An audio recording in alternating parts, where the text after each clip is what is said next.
बिस्मिल्लाहिर्रहमानिर्रहीम। अस्सलाम वालेकुम नाज़रीन। हज़रत अब्दुल्ला वास्ती फरमाते हैं कि मैंने अयाम हज में अरफात में एक औरत को देखा जो तन्हा खड़ी थी और ये आयत पढ़ रही थी, मन यहदिल्लाहु फला मुदिल्ल लहु व मन युदिल्लिल फला हादी लहु, यानी जिसे खुदा राह दिखा दे उसे कोई भटका नहीं सकता और जिसे वो राह भुला दे उसे कोई राह दिखा नहीं सकता। हजरत अब्दुल्ला फरमाते हैं, मैं समझ गया कि ये औरत रास्ता भूल गई है, इसलिए मैंने उसके पास जाकर कहा कि ए नेक औरत, तू कहाँ से आई है?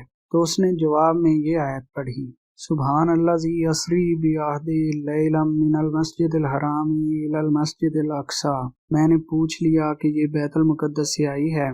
मैंने पूछा, तुम यहाँ क्यों आई हो? तो उसने ये आयत पढ़ी, वलिल्लाहि अलन नासि हिज्जुल बैत। मुझे मालूम हो गया कि यह हज के लिए आई है। मैंने पूछा कि आप मेरे ऊँट पर सवार होंगी? तो उसने ये आयत पढ़ी, वमा तफ़अलू मिन खैर यअलमुल्लाह, यानी तुम जो नेक काम करो अल्लाह उसे जानता है।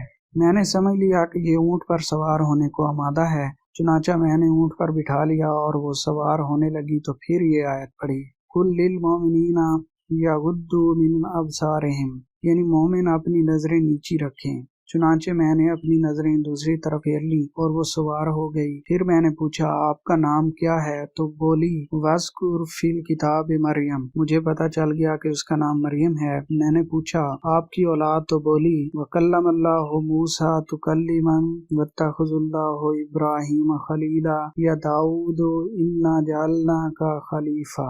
मतलब ये कि मेरे 3 बेटे हैं जिनके नाम मूसा, इब्राहीम और दाऊद हैं। मैंने पूछा, अगर भूख हो तो खाना मौजूद है? तो बोली, इन्नी नज़र तो लिर्रहमान सौमन, यानी मैं रोजे से हूँ। फिर हम ढूंढते ढूंढते उसके बेटों के पास पहुँच गए तो माँ बेटे मिलकर बड़े खुश हुए। फिर वो अपने बेटों से कहने लगी, फबासु अहदुकुम बिवर्किहुकुम हाज़िही इलल मदीनते, यानी उसने अपने बेटों को मेरे लिए बाजार से कुछ मंगवाने का हुक्म दिया। मैं बड़ा खुश हुआ और उस औरत के इस कमाल पर हैरान रह गया कि उसने कोई ऐसी बात नहीं की जो कुरान से बाहर हो। हर बात का जवाब उसने कुरान से ही दिया। सुभान अल्लाह। एक ये औरत थी जिसका कुरान पाक से इस कदर शगफ था कि हर बात का जवाब कुरान ही से देती है। और आजकल का शगफ भी है कि जो अपने कलाम में दाग और गालब वगैरह के शेर पढ़े, फिल्मी मुकालमे अदा करे, वो तरक्की पसंद और बड़ा काबिल, और जो कुरान पढ़े वो दकियानूसी और रियाज पसंद मुल्ला और पुराने ख्याल का।